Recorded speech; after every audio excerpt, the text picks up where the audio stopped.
Salam sejahtera, umat sedalma semuanya. Terima kasih atas rahmat Tuhan Yang Maha Esa. Welas asih dari Buddha Maitreya. Kebesaran dari Dwi Maha Guru Agung, Secun dan Semu. Lindungan dari ketiga Arya Sesepuh di Nirwana. Bimbingan dan dukungan dari para sesepuh dan pandita.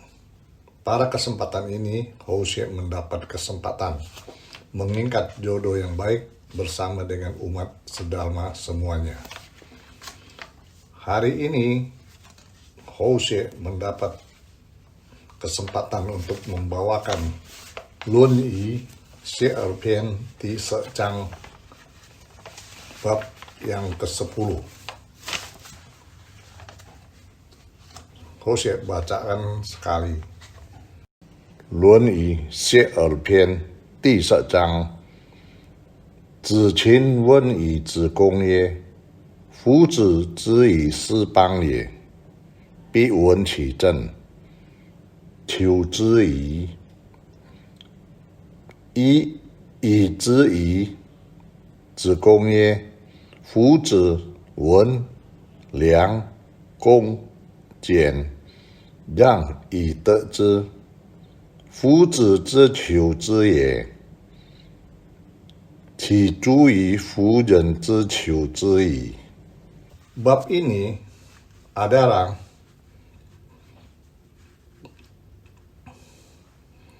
murid Kongzi, yaitu Zikong, memuji gurunya Kongzi yang mempunyai 5 macam pembinaan moralitas yang bagus, yaitu kehangatan keramahan, kebaikan, hormat, hemat, dan mengalah. Ia sangat memahami arti karakter dan kesatuan yang mendalam di dalam diri Kongzi. Ziqin dan Zikong keduanya adalah murid dari Kongzi. Ziqin bernama Kang, nama lain Ziyan, lebih muda 40 tahun dari Kongzi. Kongzi seumur hidupnya memberikan kuliah, terutama bila sekembalinya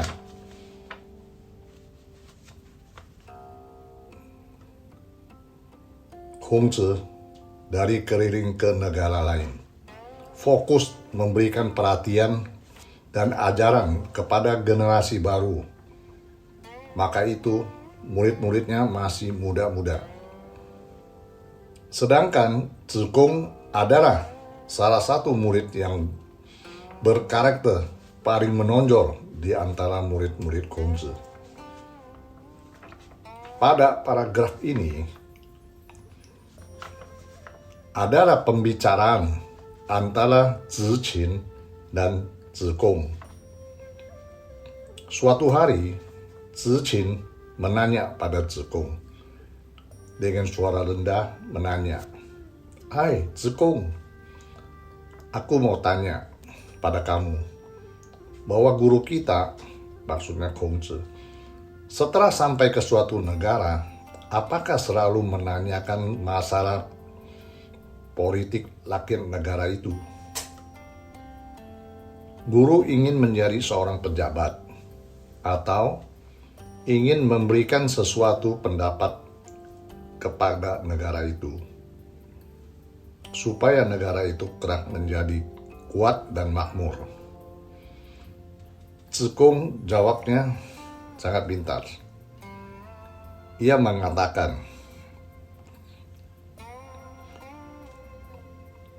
"5 ide latihan kebajikan guru kita mendapatkannya berdasarkan kelamahan, yaitu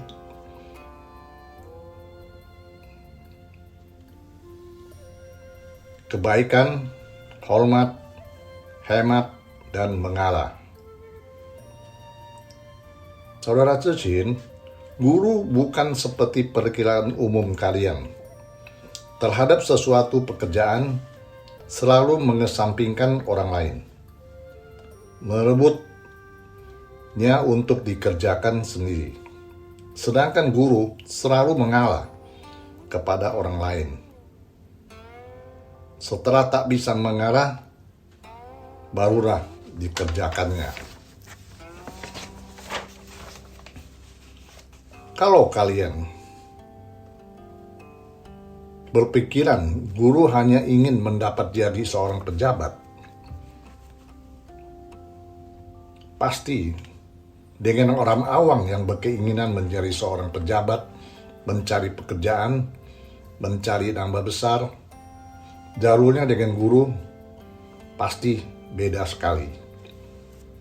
Di sini Tze-Kung tidak memberikan jawaban yang positif, hanya kebenaran negatif beritahu kepada Tze-Chin. Sama juga, salah satu cara pendidikan untuk murid-murid generasi yang masih muda.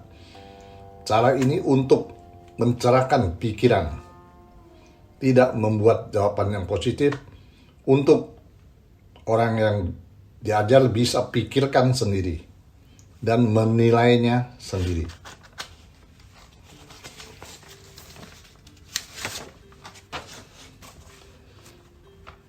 Tze-Chin dan Tze-Kung, mereka dalam diskusi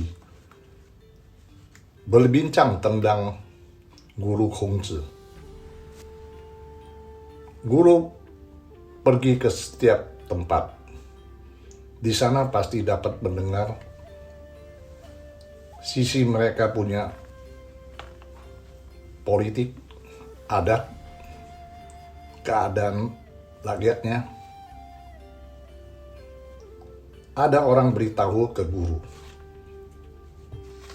Guru tidak pernah mau bertanya, tetapi otomatis ada orang datang beri laporan. Sehingga Tze-Chin merasa aneh. Mengapa guru pergi ke suatu tempat? Tidak perlu bertanya, ada banyak orang. Otomatis beri laporan kepada guru. Apakah ini atas permintaan guru atau orang-orang itu proaktif menyediakannya? Tze-Kung beri jawaban.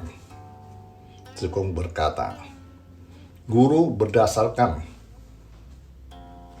kelemahan, kebaikan, hormat, hemat, mengalah, mendapatkannya.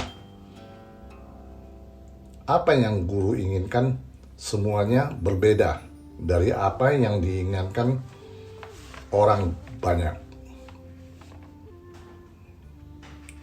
Guru kita memohon dengan mohon orang lain tidak sama.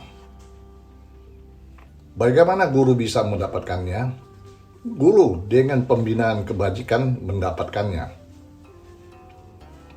Apakah ada mohon? Ada mohon. Mohon dengan pembinaan kebajikan dalam hati. Membina kebajikan. Di luar ada induksi meskipun dikatakan memohon, tetapi tidak sama. Jadi, kita harus membina kebajikan. Kebajikan guru yaitu kehangatan, kebaikan, hormat, hemat, mengalah. Di sini disampaikan kelima, latihan kebajikan guru. 1. 稳之人亲之. Kehangatan kelemahan, maka menjadi sangat dekat. Kehangatan kelemahan adalah kebaikan, sangat memahami. Kita sering mengatakan simpati, keturutan, penampilan, menampilkan raut muka yang ramah. Seseorang bisa menampilkan kesopanan, tentu banyak yang ingin mendekatinya. Memupuk banyak kebajikan, sukacita yang jujur. Kedua, liang zi ren xing zi. Penampilan baik maka dipercaya. Berbuat baik adalah untuk kebaikan. Kita sering mengatakan bahwa orang ini mudah didekati, tampak adil, tidak memihak, penilaian yang baik, tidak menonjolkan diri.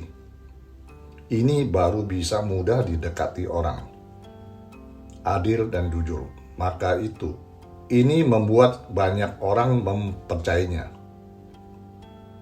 mudah dapat kepercayaan. Ketiga, gong zi ren jing zi. Perilaku hormat maka dihormati. Hormat juga artinya menghormati. Mendapat pujian selalu tidak berubah. Sikap yang serius terhadap orang bersikap sopan. Untuk pribadi berlaku serius, tidak mencemooh orang, jadi semua orang juga menghormatinya. Keempat, jian zi ren bian zi. Hemat maka mudah digunakan. Hemat itu apa? Menghemat penampilan sederhana. Waktu mau digunakan, siap digunakan. Seharusnya irit, ya irit. Kaya tapi tidak bolos. Sesuaikan dengan keadaan. Kehidupan sehari-hari juga. Kelima, jang zi ren yi zi. Mengalah, menghindar, bisa membuat orang mengikutinya. Mengarah, menghindar adalah sikap terhormat. Menolak dengan sopan. Dahulukan orang lain. Gunakan bahasa sederhana. Menitik berat ke etiket penampilan dan sikap terhormat serta jujur, jaga ketertiban. Kebanyakan orang punya permintaan, tetapi orang awam lebih condong pada kepentingan pribadi. Sedangkan Kongzi adalah seorang nabi budiman yang beliau mohon adalah untuk tujuan yang maha besar, untuk kepentingan rakyat biasa di dunia.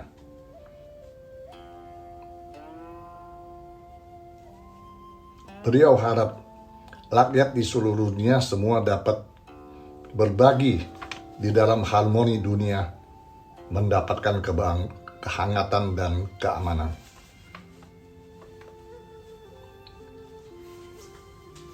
Saat ini,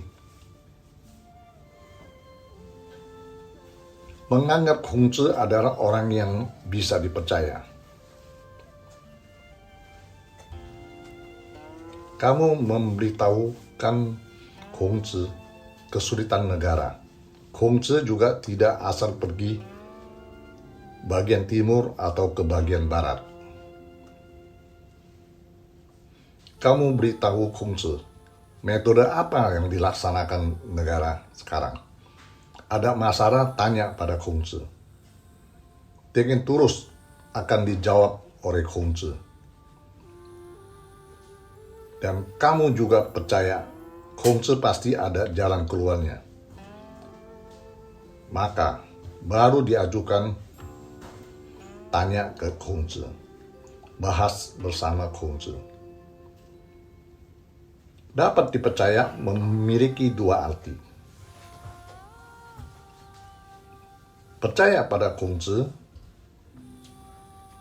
dan percaya pada pengembangan kebajikan Kongzi. Apa yang diinginkan seseorang pembina diri untuk kepentingan semua orang. Tetapi harus promosikan atau tingkatkan dulu pikiran sendiri, baru bisa melintasi lebih banyak orang. supaya layanan Tau tambah maju lagi. Sehingga kita setiap saat pergi ke satu wadah ketuhanan, juga belajar cara yang dilakukan oleh Khongzhi. Harus pergi untuk memahami suatu wadah ketuhanan, bagaimana tata cara layanan Tau itu.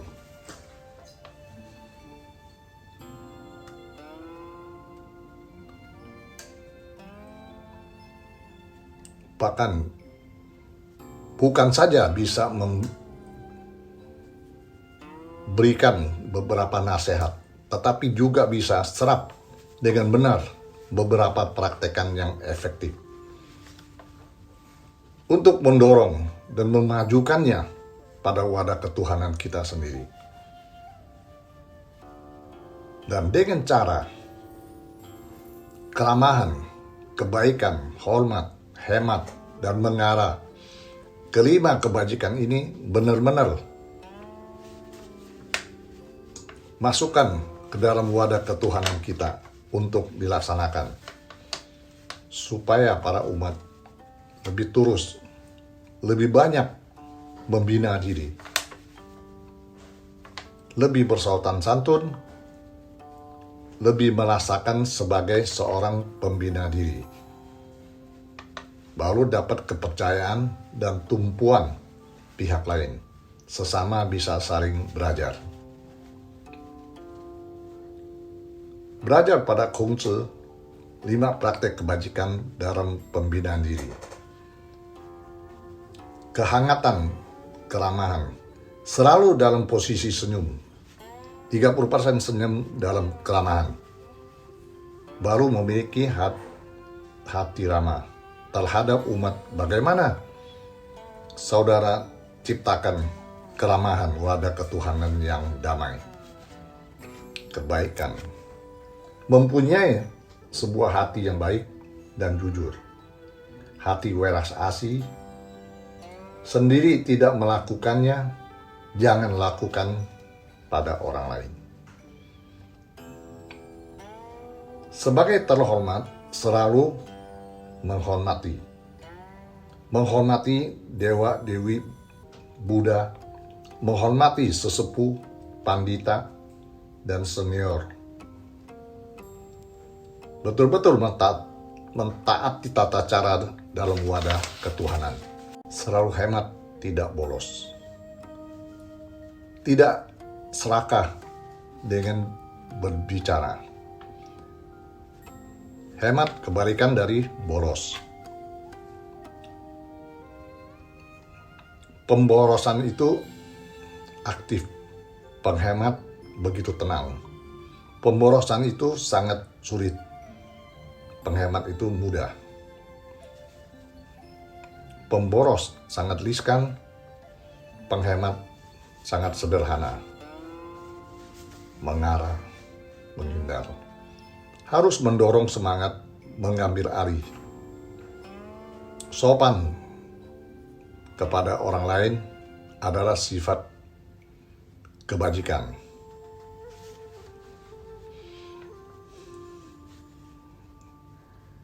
Demikian kelima ide kebajikan dari guru Khongzhi bisa digunakan, dipraktekkan dalam wadah ketuhanan Tau kita, supaya bisa berkembang dan maju. Sekian pembelajaran kita bersama hari ini.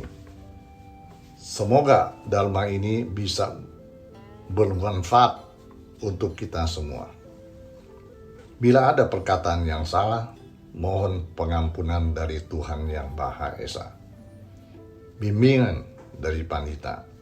Semoga Tuhan selalu memberkati kita semua. Semoga semua makhluk berbahagia. Terima kasih.